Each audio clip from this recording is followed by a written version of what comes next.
ప్రార్థించుకుందాం. అందరూ నిశ్శబ్దంగా ఉండండి, ఎవరు అటు ఇటు కదలకండి.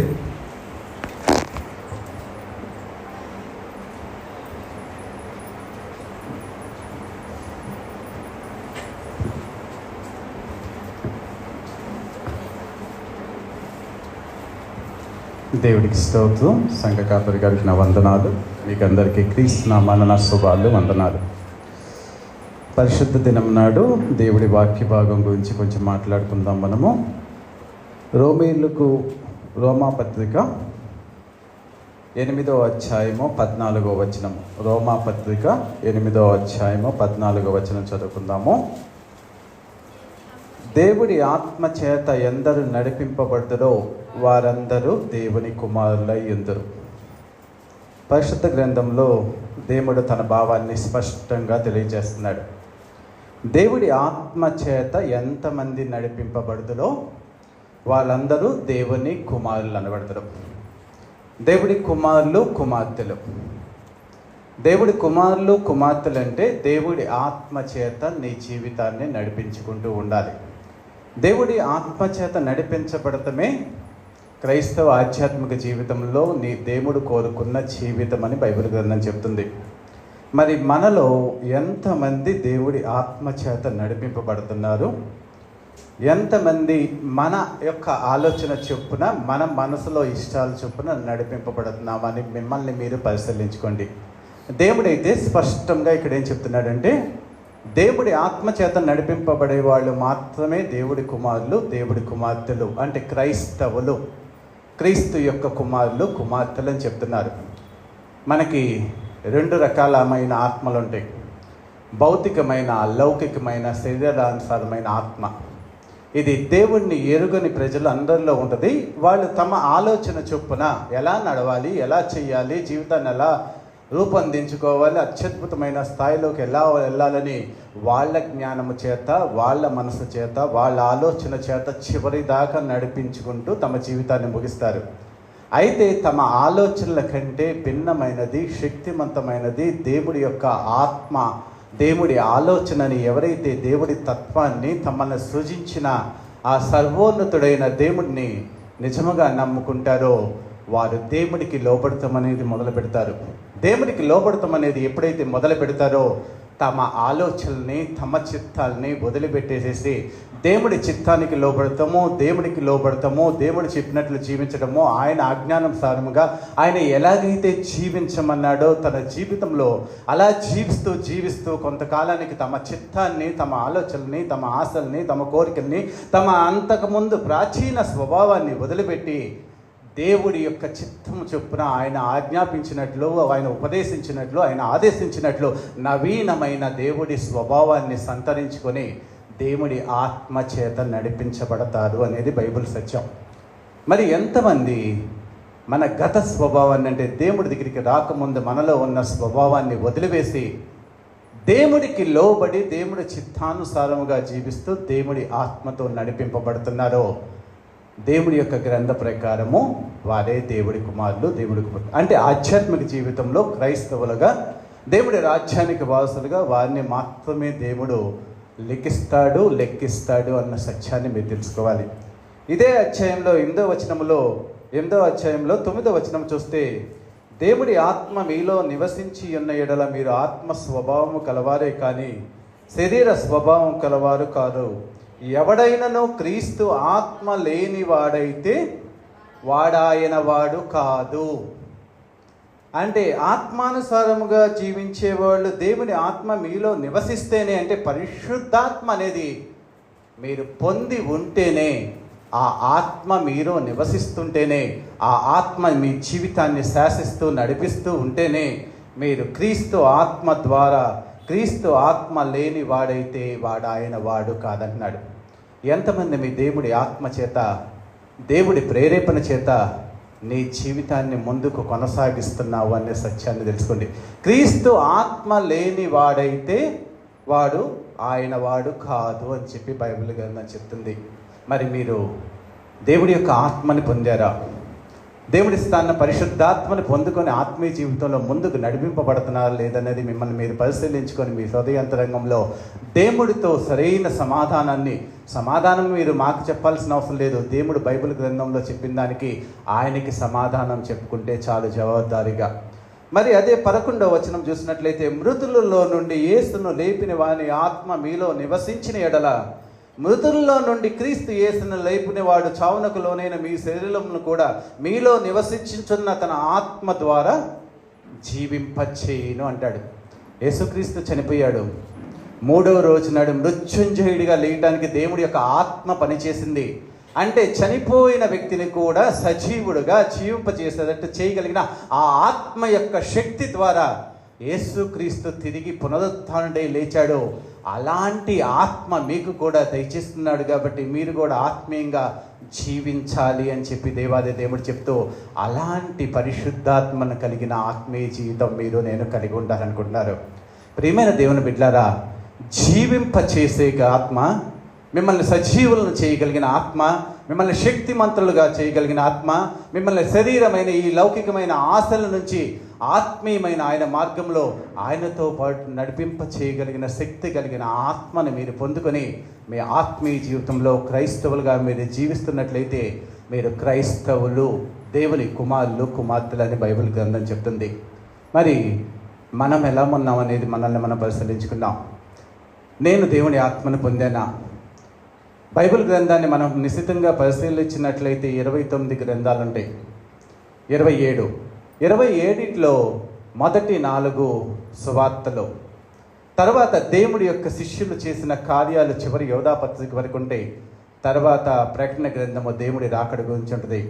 అంటే సువార్త, పరిశుద్ధాత్మ కార్యాలు, రాకడ లేకపోతే యుగ సమాప్తి, ఈ మూడిటి గురించిన సువార్తల్లో యేసుక్రీస్తు ఈ లోకానికి వచ్చి మన కొరకు వచ్చి 33.5 సంవత్సరాలు జీవించి బోధించి చనిపోయి తిరిగి లేచి మృత్యుంజయుడిగా ఆరోహణమయ్యే వరకు 4 సువార్తల్లో ఉన్నది. అంటే నీ యొక్క దేవుడు ఈ లోకానికి వచ్చి నువ్వు ఎలా జీవించాలో బోధించి నీ కొరకు చనిపోయి నీకు తిరిగి మృత్యుంజయుడిగా లేచి ఆరోహణమై తండ్రి కుడిపాసన వెళ్ళే వరకు 4 సువార్తల్లో ఉంటే, ఆరోహణమై వెళుతూ యేసుక్రీస్తు అక్కడ ఉన్న శిష్యులంతా గదుల్లో దాక్కొని భయకంపితులపై పిరికి వాళ్ళలాగా జీవిస్తున్న ఆ శిష్యులకు చెప్పిన ఉపదేశం ఏంటో తెలుసా? మీరు ఇలాగే భయకంపితుల్లాగా ఉంటున్నారు, మానవ స్వభావం ఎవరన్నా మిమ్మల్ని ఏదైనా చేసేస్తారేమోనని భయపడి చచ్చిపోతూ లోపల దాక్కుంటూ జీవిస్తున్నారు. కాబట్టి మీకు అలాంటి భయము లేని, పిరికితనము లేని ఆత్మని నేను ఇస్తాను, పరిశుద్ధాత్మని ఇస్తాను, మీరు కనిపెట్టండి అని చెప్తాడు. అని కనిపెట్టండి అని చెబుతూ మొదలుపెట్టిందే ఆ పరిశుద్ధాత్మని పొందుకున్న తర్వాత అపోస్తల కార్యం నుంచి స్టార్ట్ అయ్యి ఆ పరిశుద్ధాత్మని పొందుకున్న ఆ శిష్యులు ప్రపంచంలో సువార్తను సర్వ సృష్టికి సువార్తకు ప్రకటించి, శిష్యులు అనేవాళ్ళు ఎలా ఉండాలి, సంఘం అనేది ఎలా కట్టాలి, నీ ఆధ్యాత్మిక జీవితం ఎలా ఉండాలి, దేవుడికి నచ్చినట్లు దేవుడిచ్చిన కృపావరాలేంటి, పరిశుద్ధమైన ఆచరణీయమైన జీవితం ఎలా ఉండదని ప్రతి వ్యక్తికి బోధిస్తూ సర్వ సృష్టికి సువార్తని ప్రకటిస్తూ శిష్యుల యొక్క ఆత్మీయ జీవితం ఎలా ఉండాలి అనేది ఆ ఔన్నత్యమైన ఆత్మీయ జీవితాన్ని అపోస్తల కార్యం నుంచి యోధా పత్రిక దాకా లిఖిస్తే, ఆత్మ వసుడై ఉన్న, అంటే అదే పరిశుద్ధాత్మని పొందుకున్న యోహాను భక్తుడు ఆత్మ వసుడై దేవుడి ప్రత్యక్షతని వీక్షించి రాబోయే 2వ రాకడ, దేవుడి యొక్క తీర్పు, ఉగ్రత, పరలోక రాజ్యం ఎలా ఉంటుందనేది ప్రకటన గ్రంథంలో చెప్తాడు. అంటే యేసుక్రీస్తు బోధించిన 4 సువార్తల్లో యేసుక్రీస్తు మనకి ఎలా జీవించాలంటే నువ్వు నమ్మి బాప్తిస్మం పొందు అని చెప్తాడు. అదే నమ్మి బాప్తిస్మం పొందడం అనేది 4 సువార్తల్లో ఆగిపోతుంది. కానీ ఎక్కడైతే నువ్వు నమ్మి బాప్తిస్మం పొంది దేవుడి బిడ్డగా మార్చబడ్డావో, నువ్వు దేవుడి కుమారుడుగా, దేవుడి కుమార్తెగా ఆ పౌరసత్వాన్ని తీసుకోవాలంటే దేవుడిచ్చిన పరిశుద్ధాత్మని పొందుకోవాలని ఒక ఆజ్ఞాపించి దేవుడు పరలోకానికి వెళ్ళిపోయినట్లుగా అపోస్తల కార్యములు మీరు చూసినట్లయితే తెలుస్తుంది. అదే ఉపదేశాన్ని, అదే ఆజ్ఞని నువ్వు అనుసరించి పరిశుద్ధాత్మని పొందుకునే శిష్యులు దేవుడికి ఇష్టలుగా దేవుడి చేత మహత్కార్యాలు, సూచక్రియలు, సువార్త సర్వ సృష్టికి ప్రకటించి దేవుడి ఔన్నత్యాన్ని ప్రకటిస్తూ చివరి దాకా ఇప్పటిదాకా అదే పరిశుద్ధాత్మ ప్రేరేపణతో, అదే పరిశుద్ధాత్మ నడిపితో సర్వ సృష్టిలో ఆయన నమ్ముకున్న సువార్థికులు, సేవకులు, అపోస్తలులు, విశ్వాసులు నడిపింపబడుతూ దేవుడికి నమ్మకంగా జీవిస్తున్నారు. అంటే మనం ఏ కాలంలో ఉన్నామో, పరిశుద్ధాత్మ నడిపింపు కాలంలో ఉన్నామో, పరిశుద్ధాత్మ కార్యాలు చేసే కాలంలో ఉన్నామో. యేసుక్రీస్తు ఏం చెప్తాడు ఈ లోకంలో ఉన్నప్పుడు? మీరు నన్ను నమ్ముకుంటే నాకంటే అత్యద్భుతమైన కార్యాలు, నాకంటే ఎక్కువ కార్యాలు చేస్తారంటాడు. ఏం చేశారు శిష్యులు?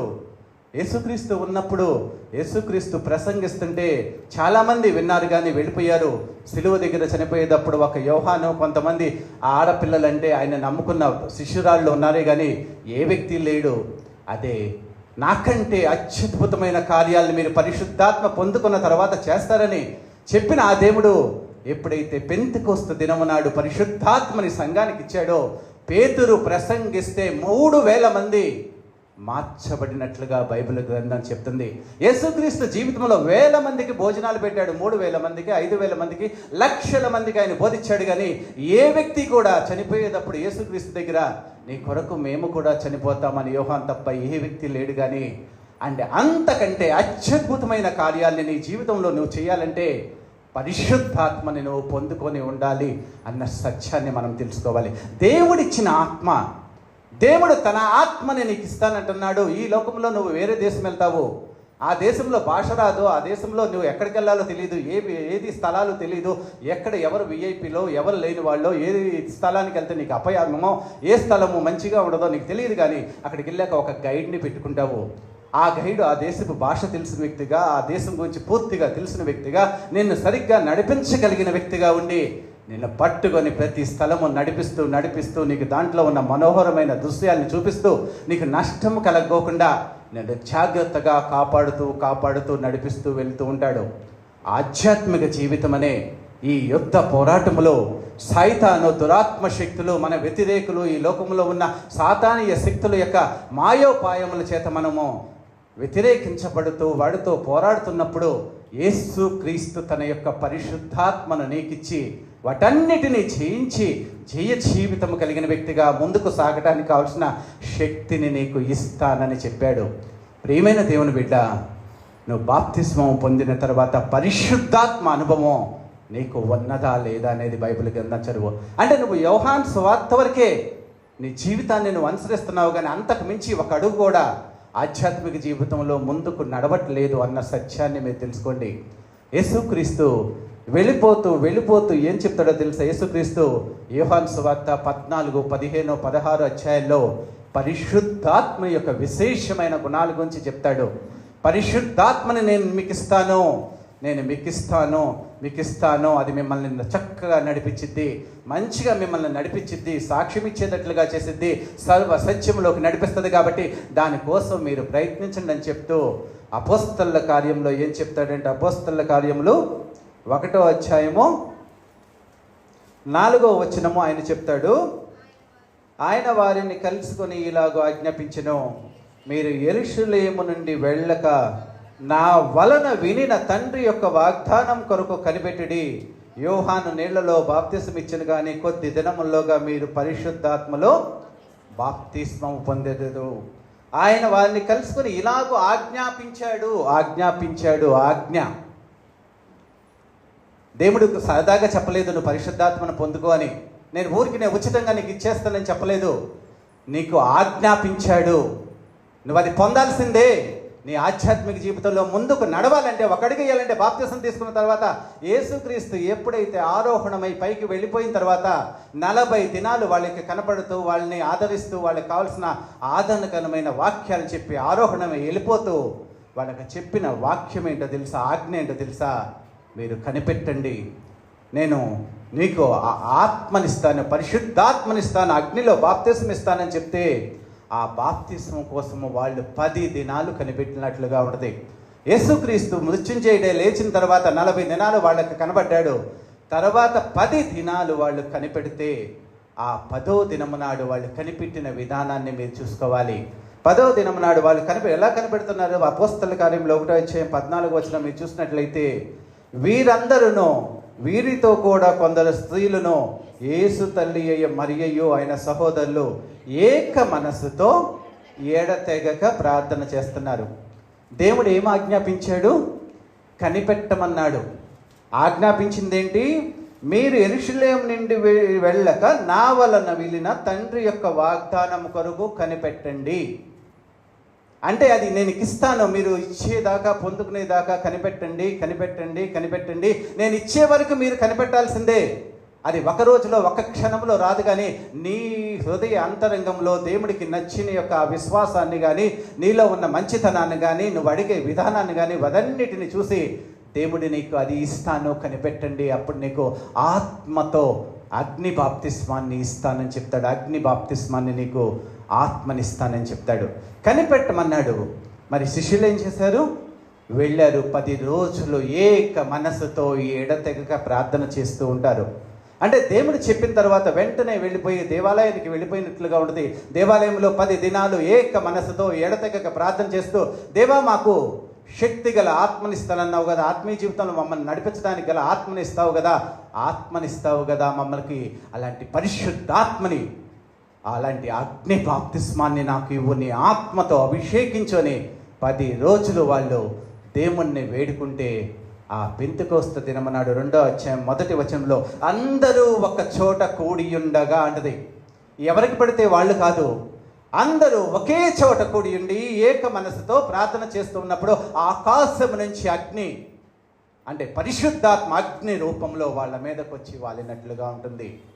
ప్రియమైన దేవుని బిడ్డలారా, అప్పుడు దాకా పారిపోయి లోపల తలుపులు వేసుకొని భయకంపితులై నేను దేవుడికి సంబంధించిన వ్యక్తిని, యేసుని నమ్ముకున్నాను, యేసు శిష్యుణ్ణి అని చెప్పడానికి కూడా భయకంపితులైన వ్యక్తులు సమాజంలోకి వచ్చి ప్రతి సమాజ మందిరంలోనూ ప్రతి రోడ్డు మీద కూర్చొని మేము యేసుకి సంబంధించిన వ్యక్తులము, మేము క్రైస్తవులము, మీ కొరకే సిలువ యేసుక్రీస్తు వచ్చి చనిపోయాడు, ఆయన మృత్యుంజయుడు లేచాడు, ఆయన విమోచించిన, ఆయన ప్రోక్షించిన రక్తం ద్వారా మీకు రక్షణ, ఆయన నమ్ముకోండి అని స్పష్టంగా ప్రకటించారు. మరి నీవు అసలు దేవుడి గురించి సాక్ష్యం అనేది ఇవ్వగలుగుతున్నావా? దేవుడి గురించి సాక్ష్యం ఇచ్చే మనసు నీకుందా? దేవుడి ఆత్మ కలిగిన వ్యక్తి ప్రతి క్షణము దేవుడి గురించే మాట్లాడటానికి ఇష్టపడతాడు. దేవుడి యొక్క గొప్పతనం కానీ, దేవుడి ప్రాశస్త్యం కానీ, దేవుడిని నువ్వు కోల్పోవడం మూలంగా నీ జీవితంలో జరుగుతున్న నష్టం కానీ, దేవుడిని పొందుకుంటే నువ్వు ఎంత ఆశీర్వదించబడిన వ్యక్తిలాగా, ఆశీర్వదించబడిన వాడిలాగా నువ్వు మార్పు చెందుతావు అని చెప్పడానికి ఇష్టపడతాడే కానీ, ఈ లోకంలో ఉన్న తాత్కాలికమైన భోగాలు నీకు ఇస్తాడని ఏ వ్యక్తి ఉపదేశించడు. ఆత్మ లేని వ్యక్తులే ఈ లోకంలో నిన్ను ఆశీర్వదిస్తాడు. ఏం ఆశీర్వాదాలు? అన్నీ వదిలిపెట్టి వెళ్ళాల్సిందే కదా. నీ అందం కానీ, నీ ఐశ్వర్యం కానీ, నీ జ్ఞానం కానీ, నీ పదవులు కానీ, హోదాలు కానీ, ఘనతలు కానీ సమస్తము ఇక్కడ వదిలిపెట్టి వెళ్ళాల్సిన ఈ భౌతికమైన ఆశీర్వాదాల గురించి దేవుడి సేవకులు ప్రకటిస్తున్నారంటే వాళ్ళని దేవుడు అది ప్రకటించడానికి పంపించాడా లేదా అని చెప్పి మీరు చదవండి. ఏం ఆజ్ఞాపించాడు? నేను మీకు పంపబోవో ఆ దానికోసం కనిపెట్టండి, అది పొందుకున్నప్పుడు నా గురించి సమస్త సృష్టికి సాక్షులుగా ఉండాలని పెంతెకోస్తు దినమనాడు అది పొందుకునేటట్లు చేశాడు. మరి ప్రియమైన బిడ్డలారా, ప్రపంచంలో ఏమి ప్రకటించబడుతుంది? ఏది ప్రకటించబడుతుంది? దేవుడు నువ్వు బాప్తిసం పొందిన తర్వాత పరిశుద్ధాత్మని పొందాల్సిందే, పొందాకే ఆత్మీయ జీవితం, అలా పొందితేనే నువ్వు దేవుడి కుమారుడివి, కుమార్తెవి అని చెప్తుంటే, అలాంటి ఆధ్యాత్మికమైన మహోన్నతమైన దేవుడికి నచ్చిన జీవితంలోకి నడిపించాల్సిన బాధ్యత మాకు ఉన్నదా లేదా? అంగీకరించి దాన్ని అనుసరించాల్సిన బాధ్యత మీకు ఉన్నదా లేదా? దేవుడు బైబిల్ గ్రంథాన్ని సరదాగా రాయలేదు. ఈ మధ్యన టీవీ చూస్తుంటే ఒక వ్యక్తి చెప్తున్న మాటలు చూసి నాకు చాలా బాధేసింది. దేవుడు ఒక భక్తుడంట, లోకా భక్తుడు, లోకా సువార్త అపోస్తల కార్యాలు రాశాడంట. లోకా భక్తుడు అపోస్తల కార్యాలు రాసేటప్పుడు ఆ అపోస్తలుడైన పౌలు వాళ్ళతోనే జీవిస్తున్నాడు కాబట్టి అవన్నీ సజీవంగా చూసి రాస్తాడని రాస్తూ లోకా సువార్త రాసేటప్పుడు జకరియా, ఎలిజబెత్ వీళ్ళందరి గురించి తెలియదు కాబట్టి ఆ ప్రదేశాల కంటే వెళ్ళి వాళ్ళందరినీ విచారించి కనుక్కొని ఒక విలేకరులాగా, ఒక రచయితలాగా రాస్తున్నాడని చెప్తూ తన యొక్క జ్ఞాన పాండిత్యాన్ని చెప్తుంటే నాకు నవ్వొచ్చింది. దేవుడు తన యొక్క పరిశుద్ధాత్మ వలన వివేచించినప్పుడు ఆ పరిశుద్ధాత్మ ప్రేరేపణతో బైబిల్ గ్రంథాన్ని లిఖించాడు అన్న సత్యాన్ని కూడా తెలియకోకుండా తన జ్ఞాన మేధస్సుతో ఆయన వెళ్ళిపోయంట విచారించి తరచి వాళ్ళు చెప్పినవి రాశాడంట. ఈ బైబిల్ గ్రంథం ఎవరు రాశారు? పేతురు రాసిన 2వ పత్రిక 1వ అధ్యాయం చివరి వచనంలో ఉంటుంది. 2వ అధ్యాయం చివరి వచనం పరిశుద్ధాత్మ ప్రేరేపణతో ఆయన భక్తులు రాశారని చెప్తాడు. ఆ పంచకాండాలు ఎవరు రాశారు? పంచకాండాలు రాసేటప్పటికి మోషేకి ప్రపంచం అప్పటికి ఎన్ని సంవత్సరాలు? ఆ పంచకాండాలు రాయటానికి కావాల్సిన శక్తిని మోషేకి ఎవరిచ్చారో తెలుసా? దేవాది దేవుడు సినాయి కొండ మీద 40 దినాలు ఆయన ఎదురుగా ఉండి ఆయన ప్రత్యక్షతని వీక్షించే అంత గొప్ప అదృష్టాన్ని ఇచ్చినప్పుడు దేవుడు వివరిస్తుంటే మోషే గ్రంథంగా రాసి ఆ పంచకాండాల్ని రాశాడు. దేవుడి యొక్క ఆలోచన నుంచి, దేవుడి యొక్క మాట నుంచి, దేవుడి పరిశుద్ధాత్మ నడిపింపు ద్వారా ఈ బైబిల్ గ్రంథం లిఖించబడి అదే పరిశుద్ధాత్మ మీకు బోధిస్తుంది. దీంట్లో మాట్లాడే ప్రతి మాట దేవుడి ప్రేరేపణ చేత, దేవుడి చిత్తము చొప్పున మన మనల్ని మార్చి దేవుడికి చిత్తానుసారులుగా, ఇష్టానుసారులుగా తీర్చిదిద్దడానికే బైబిల్ గ్రంథంలో ప్రతి పదం రాసింది. కానీ ఇదేదో సరదా కోసం రాయలేదు, ఏదో సంతోషం కోసం మిమ్మల్ని ఆనందపరచడానికి దేవుడు రాయలేదు. మోషేకి 40 దినాలు దేవుడు, మరలా 40 దినాలు, 2 సార్లు 40 దినాలు దేవుడి సన్నిధానంలో ఉన్నారు. అంత మహోన్నతమైన దేవుడు తన ప్రేమతో ఈ గ్రంథాన్ని రాసి నీకు పరిశుద్ధాత్మతో లిఖించి నీకు బోధిస్తున్నప్పుడు దీనికి నీవు ఏమి విలువిస్తున్నావు, దీన్ని ఎలా ఆచరిస్తున్నావు, ఎలా అనుసరిస్తున్నావు? ప్రకటన గ్రంథంలో సంఘాలు ఆత్మ సంఘములతో చెప్పుచున్న మాట చెవి గలవాడు విను. ఆత్మ అంటే ఏంటి? ఏం ఆత్మ? నీ శరీరాత్మ, లౌకిక ఆత్మ, లేకపోతే లోకంలో వాళ్ళంతా చెప్పే ఆత్మ, లేకపోతే దేవుడి యొక్క పరిశుద్ధాత్మ? ఏ ఆత్మ బైబిల్ గ్రంథం నీతో మాట్లాడుతుందో నువ్వు వినటానికి కూడా ఇష్టపడతలేదు. వాక్యాన్ని వినటానికే ఇష్టం లేదు మీకు. ఎందుకంటే కరెక్ట్గా ఉండబడ్డది, మన కోరికలను చంపుకోమంటది, ఆశలను చంపుకోమంటది. నువ్వు పరిశుద్ధమైన జీవితాన్ని జీవించు జీవించు జీవించు అని చెప్తే ఎవరికి ఇష్టం మంచిగా ఉండమంటే? మనకి నచ్చినట్లు జీవిస్తూ ఆదివారం ఏదో చర్చికి వచ్చి కానుకలు ఇచ్చి మనకు నచ్చినట్లుగా ఇంట్లో ప్రార్థనలు పెట్టుకుంటే దైవ సేవకులు వచ్చేసేసి మనం ఏం చేసినా మాట్లాడుకోకుండా ఇంట్లో కృతజ్ఞత కూడికి పెట్టి మనల్ని ఆశీర్వదించి వెళ్ళిపోతే ఎంతో ఇష్టం. కానీ దేవుడు చెప్పినట్లు మాత్రం మనం వినము. ఎందుకంటే దేవుడు దహించు అగ్ని అగ్ని బాప్తిస్మం ఇస్తానని చెప్పుతూ అలాంటి అగ్నిలాగా ప్రపంచం మొత్తం తన వాక్కులతో మనుషులను నింపి తన మార్గంలోకి తీసుకొని వెళ్తానికి దేవాది దేవుడు ఈ లోకానికి వచ్చాడని సత్యం తెలుసుకోండి. యేసుక్రీస్తు ఎప్పుడై దేవుడికి దగ్గరికి ఆరోహణుడై వెళ్ళిపోయాడో వెంటనే దేవుడు తన నామంలో పరిశుద్ధాత్మని ఈ లోకానికి పంపించినట్లుగా బైబిల్ గ్రంథం చెప్తుంది. యేసుక్రీస్తు ఆరోహణుడై వెళ్ళిపోయిన 10 రోజులకి పరిశుద్ధాత్ముడు దేవుడు ఆత్మరూపంగా ఈ ప్రపంచం మీదకి వచ్చి ప్రతి వ్యక్తిని సంధిస్తూ, ఆవరిస్తూ, అతనిలో ఉంటూ, నివసిస్తూ, సర్వసత్యంలోకి నడిపిస్తూ దేవుడికి నచ్చిన వ్యక్తులుగా తీర్చిదిద్దుతుంది. ఈ సత్యాన్ని ఎంతమంది తెలుసుకుంటున్నారు? వాళ్ళు దేవుడిచ్చిన ఆజ్ఞ ప్రకారం 10 రోజుల్లోనే పరిశుద్ధాత్మను పొంది దేవుడి యొక్క ఆజ్ఞానుసారంగా జీవిస్తూ దేవుడి ఆత్మతో నడిపింపబడుతూ దేవుడి కుమారులు కుమార్తెలుగా బైబిల్ గ్రంథంలో లిఖిస్తూ ఇదే పౌలు భక్తుడు దేవుడి యొక్క ఆత్మ ద్వారా ఉత్తేజితుడై రాసిన మాటిది. మృతులలోంచి పునరుత్థానుడుగా యేసు క్రీస్తును లేపిన ఆత్మ అంటే చనిపోయిన వ్యక్తిని కూడా జీవింప చేయగలిగిన ఆత్మ, అంత శక్తివంతమైన ఆత్మని మనకిచ్చి మనల్ని నడిపించడానికి దేవుడు సిద్ధంగా ఉన్నాడు. మరి ఆ ఆత్మని మీరు పొందుకున్నారా? ఆ ఆత్మని పొందుకొని నీ శరీరమైన మనసుని, నీ శరీరమైన ఆత్మని, ఈ లౌకికమైన ఆత్మని వదిలేసేసి దేవుడి ఆత్మ ప్రకారము ఆయన చిత్తానుసారంగా నువ్వు జీవిస్తేనే దేవుడి కుమారుడు కుమార్తె అంటున్నారు. మిమ్మల్ని మీరు పరిశీలించుకోండి. దేవుడి వాక్యానికి అసలు ఎప్పుడన్నా లోపడుతున్నారా? దేవుడి వాక్యాన్ని యాంత్రికంగా వింటున్నారా? ఇదొక భాగము, భక్తి జీవితంలో వాక్యమే ఒక భాగం అనుకుంటే దేవుడు వాక్యాన్నే, వాక్య స్వరూపిగా ఉన్న దేవుడు నీతో వాక్యము ద్వారానే మాట్లాడతాడు. కానీ ఇంకా ఏ రూపంలో మాట్లాడుతున్న సత్యాన్ని నువ్వు తెలుసుకో. నీ హృదయ అంతరంగంలో ఉన్న రహస్యాలని కానీ, నీ బాధను కానీ, నిన్ను ఆదరించాలన్నా, నిన్ను జీవింప చేయాలన్నా, నిన్ను బ్రతికించాలన్నా, నిన్ను ఏది చేయాలన్నా ఈ పరిశుద్ధాత్మ ప్రేరేపణతో వచ్చిన వాక్యంలోంచి, వాక్కు ద్వారానే నువ్వు జీవిస్తావు. కానీ క్రైస్తవుడుగా ఇంకా ఏ శక్తి ప్రపంచంలో ఉన్న ఏ వాక్కు కానీ ఏది నిన్ను బ్రతికింపలేదు అన్న సత్యాన్ని తెలుసుకోండి. ప్రియమైన దేవుని బిడ్డలారా, పెంతెకోస్తు దినం నాడు అంటే పోయిన ఆదివారం నాడు వచ్చింది. శిష్యులంతా ఆత్మని పొందుకొని ఎంతో సంతోషంగా దేవుడి సేవ చేస్తూ అందరూ అనేకుల్ని రక్షిస్తూ దేవుడి నామ మహిమార్థమై జీవించబడ్డారు. దేవుడికి సాక్షులుగా ఉన్నారు. ఎప్పుడైతే నువ్వు పరిశుద్ధాత్మను పొందుకుంటావో ఆయనకి సాక్షిగా ఉంటావు. ఎప్పుడు ఆయన గురించి మాట్లాడుతూ ఉంటావు కానీ లౌకికమైన విషయాలను నువ్వు తగ్గించేస్తావు.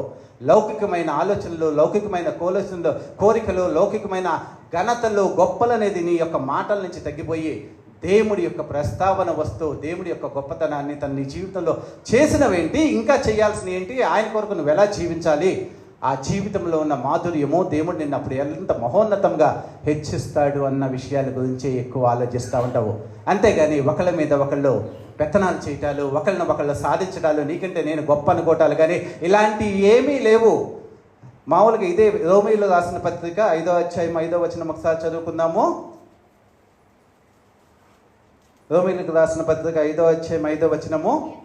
ఎందుకనగా ఈ నిరీక్షణ మనలను సిగ్గుపరచదు, మనకు అనుగ్రహించబడిన పరిశుద్ధాత్మ ద్వారా దేవుని ప్రేమ మన హృదయంలో కుమ్మరించబడింది. దేవుడి పరిశుద్ధాత్మ నీ మీద కుమ్మరించబడితేనే దేవుడి ప్రేమ నీకు వస్తుంది. దేవుడి ప్రేమ అంటే ఆయన యొక్క ఆత్మ నీ మీదకి వస్తే అప్పుడు దేవుడి ప్రేమ నీకు వస్తుంది. నీ మనసులో ఆయన ఆలోచనలు వస్తే, ఆయన చూపించిన ప్రేమ కానీ, ఆయన చూపించిన దయ కానీ, ఇతరుల పట్ల నువ్వు ప్రదర్శించే యేసుక్రీస్తు స్వభావాన్ని నువ్వు సంతరించుకొని జీవిస్తావు అని ఇక్కడ స్పష్టంగా చెప్తుంది. మీకు అనుగ్రహించబడిన పరిశుద్ధాత్మ ద్వారా మాత్రమే దేవుడి ప్రేమ మీ హృదయంలోకి వస్తుంది. అంటే దేవుడి పరిశుద్ధాత్మని పొందితేనే దేవుడి ప్రేమ అంటే దేవుడి స్వభావము, ఈ లోకంలో ఆయన నిన్ను నన్ను జీవించమన్న ఆయన స్వభావము నీకు నాకు వస్తుందన్న సత్యాన్ని తెలుసుకోండి. మరి దేవుడి ప్రేమని అంటే దేవుడి లక్షణాలని నువ్వు పొందాలనుకుంటే ఆ పరిశుద్ధాత్మని పొందాలంటాడు. మరి ఆ పరిశుద్ధాత్మని పొందాలి అనేది బైబిల్ గ్రంథంలో నీకు చాలా స్పష్టంగా చెప్తుంది. ఎందుకంటే పేతురు ప్రసంగించగానే 3000 మంది బాప్తిసం పొందగానే వారికి పరిశుద్ధాత్మ అనుగ్రహించబడింది అనేది. స్టెఫన్ని వాళ్ళు చూసినప్పుడు ఎలాగుంటాడో తెలుసా? జ్ఞానముతోనూ పరిశుద్ధాత్మతోనూ నిండుకొనిన వ్యక్తిలాగా అతడు ముఖము ప్రకాశవంతంగా కనబడుతుంది. అంటే పరిశుద్ధాత్మను పొందిన వ్యక్తి మొహము తేజస్సుగా, ధైర్యముగా, ఎంతో దేవుడి యొక్క వాక్యాన్ని చెప్పడానికి ఇష్టపడే వ్యక్తిగా కనబడుతూ ఉంటాడు. మరి అదే 9వ అధ్యాయంకి వచ్చేటప్పటికల్లా సౌలుతో అననీయ ఒక మాట చెప్తుంటాడు. ఏమని చెప్తాడు? సహోదరుడా సౌలా, మార్గంలో నీకు కనబడిన యేసు నిన్ను దృష్టిస్తున్నాడు, పరిశుద్ధాత్మని పొందు అని చెప్పి ప్రార్థన చేయగానే అతడి కళ్ళకున్న పొరలు విడిపోయి ఆ గుడ్డితనం అంతా పోయి చూపు పొంది లేచి బాప్తిస్వం తీసుకున్నట్లుగా ఉంది. అననీయ ఏమంటాడు? సహోదరుడా సౌలా, మార్గంలో నీకు కనబడిన యేసుక్రీస్తు నామాన పరిశుద్ధాత్మని పొందు అని అతను తల మీద ప్రార్థన చేయగానే అతడి కనుదృష్టి వచ్చి వెంటనే బాప్తిస్వం పొందినట్లు ఉంటుంది. అంటే పరిశుద్ధాత్మ యొక్క మార్గంలో దేవుడు కనబడ్డాడు. ఆ దేవుడి యొక్క చిత్తం ఏంటో తెలుసా? నువ్వు లోకం నుంచి మారిపోయి దేవుడి యొక్క స్వార్థ సేవ చేయాలంటే పరిశుద్ధాత్మ అనుభవంలోకి నువ్వు నడిపిస్తేనే ఆయనకి సాక్షిగా సాధనంగా ఉంటావని దేవాది దేవుడు చెప్తున్నాడు. స్టెఫను చేసిన ఆ యొక్క సేవా విధానం చూడండి, పేతురు చేసిన సేవా విధానం చూడండి, అపోస్తలుడైన పౌలు చేసిన సేవా విధానం చేసుకోండి. పేతురు గురించి 4వ అధ్యాయం చెప్తుంటే ఆత్మతో నిండుకొనిన వాడై, పరిశుద్ధాత్మతో నిండుకొనిన వాడై అని ఉంటుంది. స్టెఫను గురించి అయితే ఆత్మతో నింపబడిన వాడై ఉంటుంది. ఇక్కడ పౌలు గురించి అయితే పరిశుద్ధాత్మతో ప్రేరేపించబడిన వాడై అని ఉంటుంది. అంటే అలాంటి దేవుడి యొక్క ఆత్మ చేత మన జీవితాన్ని నడిపించడానికి దేవాది దేవుడు మనల్ని ఎన్నుకున్నాడన్న సత్యాన్ని తెలుసుకోండి. ఎప్పుడైతే మనము దేవుడి యొక్క పరిశుద్ధాత్మని పొందుకుంటామో, ఆ పరిశుద్ధాత్మని పొందుకున్న తర్వాత నీ శారీరక జీవితం మొత్తము దేవుడి యొక్క ఆధీనంలోకి వెళ్ళినప్పుడు, నీ యొక్క జీవిత విధానం అంతా దేవుడికి అప్పగించినప్పుడు, ఆయనకి నీ శరీరం మీద అధికారం ఇచ్చినప్పుడు, నీ పనుల మీద అధికారం ఇచ్చినప్పుడు, నీ శారీరకంలో ఉన్న ప్రతి రుగ్మతను కానీ స్వస్థత పరిచి ఆయన నిన్ను సజీవమైన ఆరోగ్యవంతమైన వ్యక్తిలాగా నిన్ను తీర్చిదిద్దుతాడన్న సత్యాన్ని తెలుసుకోండి. తర్వాత నీ పనులన్నీ ఆయన అధీనంలోకి ఇస్తే ఆయన నీ ఇంటికి యజమానిలాగా నీ ప్రతి కార్యాన్ని జరిగించి నీకు చేయి జీవితాన్ని ఇస్తాడన్న సత్యాన్ని తెలుసుకోండి. పరిశుద్ధాత్మలోకి నడిపించబడదామంటే నీ జీవితాన్ని ఆయనకు అప్పగించటమో, నీ శారీరకమైన జీవితాన్ని అప్పగించడమో, ఆత్మీయమైన జీవితాన్ని అప్పగించడమో, నీలో ఉన్న ప్రతి దాన్ని ఆయనకి లోబడి నా జీవితాన్ని నీ చిత్త ప్రకారం నడిపించు దేవా అని చెప్పి ఆయన చిత్తానికి నిన్ను అప్పగించుకోవటమే పరిశుద్ధాత్మని పొందుకోవటం అన్న సత్యాన్ని తెలుసుకోండి. ప్రియమైన దేవుని బిడ్డలారా, దేవుడు ఎంతో ఇష్టముగా వెళ్తూ ఇచ్చిన ఆజ్ఞని మనము అనుసరిస్తున్నావా? ఆ ఆజ్ఞని కనిపెట్టి నువ్వు పరిశుద్ధాత్మని పొందుకున్నావా? పొందుకుంటే నీ అంత అదృష్టవంతుడు ఎవడో లేడు. పొందుకోకపోతే నువ్వు దేవుడు కుమారుడివే కాదంటున్నాడు. కాబట్టి నువ్వు ఎలా జీవిస్తున్నావు అనేది ఇంటికి వెళ్ళాక నీ గురించి నువ్వు ప్రార్థన చేసుకో. దేవుడు నీతో జీవిస్తున్నాడా? దేవుడు నీలో ఉన్నాడా, నిన్ను ఆవరించి ఉన్నాడా, నిన్ను ఆయన అభిషేకించాడా, తన చిత్త ప్రకారం జీవించేటట్లుగా నిన్ను నడిపించుకుంటున్నాడా అని నీవే నిర్దేశించుకుంటే, నీ జీవితంలో ఎల్లప్పుడూ దేవునికి లోబడితే ఆ దేవుడు నిన్ను నడిపిస్తూ నడిపిస్తూ నడిపిస్తూ జీవితంలోకి నడిపిస్తాడన్న సత్యం తెలుసుకో. మరి అలాంటి జీవితంలోకి కలిగిన వ్యక్తులు ఏం చేస్తారంటే, ఆత్మీయ జీవితంలోకి వెళ్ళిన వ్యక్తులు పరలోక రాజ్య ప్రయాణం కొరకంటే ప్రకటన గ్రంథంలో దేవుడు చెప్పిన ప్రత్యక్షతను చూసేటట్లుగా చేస్తారు. నువ్వు ఎప్పుడైతే ఆత్మ వసుడు అయి ఉంటావో, దేవుడికి ఉంచి సాక్ష్యం చెప్తావు, దేవుడి వాక్యం చెప్తావు, ఇతరులను ఆదరించడానికి ప్రయత్నిస్తావు, ఇతరుల్ని ప్రేమిస్తావు, ఇతరుల జీవితాల్లో వెలుగు నింపడానికి ప్రయత్నిస్తావు, దేవుడి ప్రత్యక్షతని స్పష్టంగా చూస్తానికి నీ మనోనేత్రాల్ని తెచ్చుకొని ఉంటాయి. ఎప్పుడు అంటే స్టెఫను గురించి చూడండి, ఆత్మ ప్రేరేపితుడై చూస్తూ ఉంటే పరలోకంలో దేవుడు, తండ్రి అయిన దేవుడు కనబడుతున్నాడు. అతని యొక్క కుడి పార్శ్వమున కూర్చున్న తండ్రి కుమారుడు కూడా, యేసుక్రీస్తు కూడా లేచి నిలబడి చూస్తున్నాడు. నువ్వు ఆత్మీయమైన జీవితాన్ని కలిగి ఉంటే ఆ పరలోకంలో ఉన్న దేవుడు నీ కొరకు లేచి నుంచొని నిన్ను చూస్తూ నీకేం కావాలో చూస్తూ ఉంటాడు, నీకు కావాల్సిన ప్రతిదీ ఇస్తాడు. అలాంటి గొప్ప ఆధిక్యతని ఇవ్వడానికి ఈ దేవుడు ఈ లోకానికి వచ్చి నీకు ప్రకటించి నీకు చనిపోయిన తర్వాత పరిశుద్ధాత్మని ఇస్తానన్న వాగ్దానం చేశాడు. ప్రియమైన దేవుని బిడ్డలారా, ఆత్మీయ జీవితంలో దేవుడి ఆత్మ లేకోకుండా నువ్వు ఒక్క అడుగు కూడా ముందుకు వేయలేవు. నువ్వు దేవుడి ఆత్మ లేకోకుండా నేను క్రైస్తవుని అన్నావంటే, ఒక వైవాహిక జీవితంలోకి ఒక భార్య భర్తతో కలిసి జీవించడానికి ఆ దాంపత్య జీవితంలోకి ప్రవేశించుకోకుండానే మేమిద్దరము భార్యాభర్తలమంటే సమాజం ఒప్పుకోదు, ఎవరు ఒప్పుకోదు, అది లోకంలో హర్షించదగిన విషయం కాదు. అలాగే దేవుని నువ్వు అంగీకరించావంటే ఆయన ఇచ్చిన ఆజ్ఞ, నా ఆత్మని నీతో ఉంచి నీతో నేను నడుస్తాను, జీవితకాలం అంతా నేను నీతో నడుస్తానంటే, నీతో సహవాసం చేస్తాను, ఒక భర్తలాగా ఉండి నిన్ను పట్టుకొని నడిపిస్తాను, అలాంటి ఆత్మని నీకు ఇస్తానంటే నీకు తోడు అవసరం లేదా? ఉరికినే నీకు అవసరమైనప్పుడు ప్రార్థన చేస్తే దేవుడా రా అంటే ఆ టైంలో ఆయన విని ఆ పని చేసేసేసి వెళ్ళిపోతే మళ్ళీ మనం ఆదివారం వచ్చి దేవుడా నా మరేనంటే ఆయన ఆదివారం వచ్చేసేసి నువ్వు ప్రార్థించినప్పుడు వినటానికి కావలసిన ఒక వ్యక్తిలాగా, సహాయకుడిలాగా నువ్వు దేవుడిని నమ్ముకున్నావా? దేవుడు అలాంటిది ఒప్పుకోడు. ఆయనతో నువ్వు సహవాసం చేయాలంటే ఆయన నీతోనే ఉండాలి, నీతో కలుస్తూ నడుస్తూ ఉండాలి. నీ హృదయ అంతరంగంలో నువ్వు తలుపు తీస్తే లోపలికి వచ్చి నీతో కూర్చొని ప్రతి దినము భార్యాభర్తలు కానీ కుటుంబం కానీ ఎలాగైతే భోజనం చేస్తారో ఉదయము సాయంత్రమో, అలా ఆయనతో సన్నిహితమైన సంబంధంతో నీతో భోజనం చేయడానికి సిద్ధంగా ఉన్నాడు. కాబట్టి నువ్వు ఉదయము సాయంత్రము ఆయనతో భోజనం చేసిన వ్యక్తి వెళ్ళిపోడు కదా, ఇంట్లోనే నివసిస్తాడు కదా, నీతో నివసించే భాగ్యాన్ని ఆయనకి ఇవ్వాలని కోరుకుంటున్నాడు. అలాంటి పరిశుద్ధాత్మ దేవుడు పరిశుద్ధాత్మ రూపంలో సంచరిస్తూ మనల్ని నడిపిస్తూ నిత్యరాజ్యానికి తీసుకెళ్లేదాకా నన్ను నడిపించగలిగిన ఆ శక్తిమంతుడైన పరిశుద్ధాత్మని నీవు నేను పొందుకుంటే దేవుడు సంతోషిస్తాడు. అది ఇవ్వటానికే చూస్తున్నాడు. ఆకాశం నుంచి తన్ను అడుగు వారికి ఎంతో నిశ్చయముగా పరిశుద్ధాత్మని ఇస్తాడు. ఇంక ఏదైనా నిశ్చయంగా ఇవ్వచ్చు కానీ పరిశుద్ధాత్మని ఇస్తాడు. అలనాడు 2000 సంవత్సరాల క్రితమో ఆ పెంతెకోస్తు దినము నాడు శిష్యులు ఎలాగైతే పరిశుద్ధాత్మని పొందుకున్న తర్వాత తమ గత జీవితాన్ని వదిలిపెట్టి దేవుని కోసం సాక్షులుగా ఉండి ఆ పరలోకంలో ఉన్న సింహాసనాల మీద ఆసీనులై అక్కడి నుంచి మనల్ని చూస్తూ ఉంటారో, మనము కూడా మన జీవితంలో దేవుడి బాప్తిసం తీసుకున్న తర్వాత ఆయన ఆత్మ చేత నింపబడి ఆయన చెప్పినట్లుగా ఆయన ఆజ్ఞానుసారముగా ఆయన ఏక మనస్సుతో ఏకాత్మతో ఆయనతో కూడుకొని ఆయన ఆజ్ఞ చెప్పినట్లుగా పరిశుద్ధాత్మని నువ్వు పొందుకుంటే నిజముగా మనం ఎంతో అదృష్టవంతులము, దేవుణ్ణి ప్రేమించిన వారము, దేవుడికి నీ యొక్క హృదయంలో విలువిచ్చిన దానవు. అలాంటప్పుడు ఆయన నీతో సహవసించి నిన్ను నడిపించి ఆ నిత్యరాజ్యానికి తీసుకెళ్లేదాకా ఈ లోకంలో అన్నిటి నుంచి నిన్ను తప్పిస్తూ నడిపిస్తూ, ఈ లోకంలో ఒక భర్త ఉంటేనే, ధనవంతుడైన భర్త బలవంతుడైన భర్త ఉంటేనే ఆ కుటుంబం ఎంతో గొప్పగా ఉంటుంది. నా భర్త నన్ను కాపాడగలడు, నా భర్త నన్ను అన్నిటినీ సమకూర్చగలడు అని చెప్పి ఎంతో అతిశయపడుతూ గొప్పగా ఫీల్ అవుతూ ఉంటాము గొప్ప బంధువర్గం ఉంటేనే. కానీ అన్నిటినీ సర్వాన్ని సృజించి సమస్తాన్ని శాసిస్తూ సార్వభౌమాధికారం కలిగిన ఆ సర్వశక్తుడైన దేవుడు నీ పక్కన ఉండి నిన్ను నడిపిస్తానంటే ఆయనకి నీ హృదయంలో స్థానం ఇవ్వవా? స్థానం ఇచ్చి చూడు, నీ జీవితాన్ని ఆయన మధురంగా మారుస్తాడు, నీ జీవితాన్ని తేజోమయంగా మారుస్తాడు, నీ జీవితాన్ని వెలుగుమయంగా మార్చి జయకరమైన జీవితంలో ఆశీర్వదించబడిన వాళ్ళగా తర్వాత ఆయన్ని నువ్వు అంగీకరించిన తర్వాత మిగిలితో పోల్చుకొని చూసుకో. నిన్ను చూసి దేవుణ్ణి మహిమపరిచేటట్లుగా, గణపరిచేటట్లుగా నీ జీవితాన్ని అత్యద్భుతముగా ఉంచటానికి దేవుడు సిద్ధపడుతున్నాడు. నిన్ను నన్ను సిగ్గుపరచడానికి కానీ, హేళన చేయడానికి కానీ, ఈ లోకంలో ఉండేటట్లుగా ఆస్పదంగా ఉండటానికి దేవుడు ఈ లోకానికి రావాల్సిన అవసరం లేదు.